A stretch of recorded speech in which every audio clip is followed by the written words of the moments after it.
কলকাতা স্টেশনে এখনো ট্রেন দেয়নি করেই, আর এই সামনে সবাই আছে। সারাদিনটা এখানেই কাটাতে হবে। মোটামুটি একটা জিনিসই খারাপ, যতটা না ভালো স্পিডে গাড়িতে উঠে পড়েছি আমাদের যাওয়ার জন্য। Hello guys, good morning, welcome to my blog channel. তো এই সবে আমরা বেরোবো, এখন বাজে 9:30। তো ট্রেনে উঠবো, এবার যাবো। আমাদের কলকাতা স্টেশন থেকে ট্রেন রয়েছে এই 12টা থেকে অ্যারাউন্ড।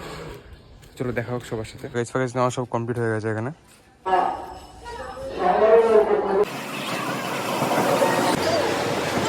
এসে পৌঁছে গেছি এই কলকাতা স্টেশনে, এখনও ট্রেন দেয়নি। এবার ট্রেন যখন দেবে তখন মোটামুটি হয়ে যাবে, তখন গিয়ে আমাদের 12টা ট্রেন আসার কথা, তো কি আসেনি, দেখা যাক, তারপরে দেখা যাবে।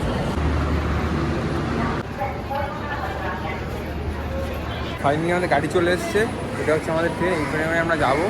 তো এখনও আমাদের সিটগুলো দেখা বাকি, সিটগুলো দেখতে শুরু করে দিই। আর এই সামনে সবাই আছে, যেতে লাগে, এখন দেখা যাক একটু কী হয়, তারপর পরে দেখা হচ্ছে সামনে, ঠিক আছে। ট্রেন ছেড়ে দিয়েছে, এখন আছি মোটামুটি এই জায়গার নাম জানি না, এই বারুইপাড়া স্টেশনে আছি, যাচ্ছি ওইদিকে। আস্তে আস্তে দেখা যাক। প্রায় 4 ঘন্টা হয়ে গেল ট্রেনে যাচ্ছি। আজ সারাদিনটা এখানেই কাটাতে হবে। মোটামুটি আমাদের পৌঁছাতে 27 ঘন্টা লাগবে। কাল দুপুর 3টের সময় পৌঁছাবো, তো অনেকটাই থাকতে হবে। আমার তো একদিনও কোনোদিন ট্রেনে থাকিনি, যতটা থাকা যায় দেখা যাক বা কী হয়।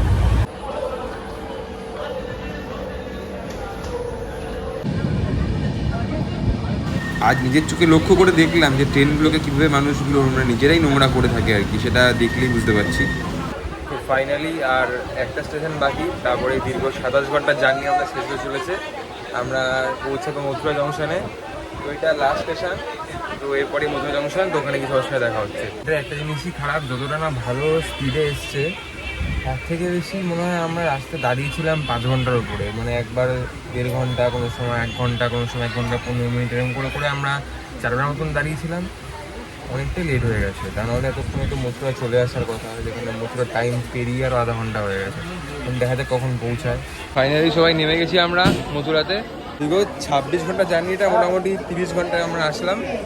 এখন আমরা সবাই যাবো আশ্রমের দিকে, দেখা হচ্ছে পরে।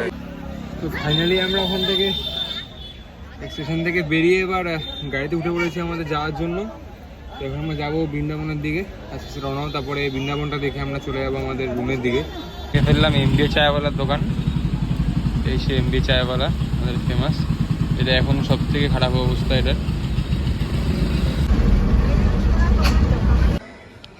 এই আশ্রমে আমরা রয়েছি, এখানে আমরা থাকছি। এখানে আমাদের ঠাকুরের মন্দিরও রয়েছে, ভিতরে বড় মন্দির সবাই দেখতে পাচ্ছ, ঠিক আছে। এখন লাইট নেই, আসলে কারেন্ট নেই বলে তাই। আর ঠিক উল্টো দিকেই হচ্ছে যমুনা নদী, তোমরা সব দেখতে পাচ্ছ সামনেই।